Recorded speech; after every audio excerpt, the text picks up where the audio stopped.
वैष्णवी, आज प्रसादाला काय आहे? मसाला भात. करता आणि करविता आपले स्वामी महाराजच आहेत. श्री स्वामी समर्थ सगळ्यांना. आजच्या मिनी ब्लॉगमध्ये तुमचं सर्वांचं मनापासून स्वागत आहे. आज गुरुवार, यामुळेही ठरवलं की आपण काहीतरी प्रसादासाठी बनवावं, म्हणून बनवला मसाला भात. आणि स्वामी केंद्रामध्ये जायच्या तयारीला आम्ही लागलो. स्वामी केंद्रामध्ये आलो आणि त्यावेळेत माझ्या मनामध्ये एक प्रश्न निर्माण झाला की आता मी स्वामी केंद्रामध्ये खरं आले, पण माझ्या अडचणीचा दिवससुद्धा आजचा आहे. जर अडचण आली तर मग कसं? म्हणजे मनामध्ये खूप प्रश्न निर्माण होत होते.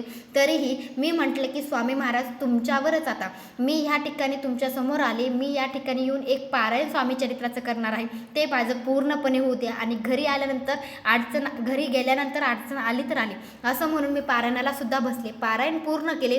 पारायणही झालं. 5-10 मिनिट आम्ही आणखी बसलो स्वामी केंद्रामध्ये आणि आम्ही नंतर घराकडे आलो. आराध्याला घेतलं, आराध्याला घेऊन घरी आलो. घरी आल्यानंतर अडचण आली. म्हणजे मी जे म्हणते ते बरोबरच की करता आणि करविता आपले स्वामी महाराजच आहेत. त्यांची इच्छेपुढे कोणाचं काही चालत नाही. श्री स्वामी समर्थ.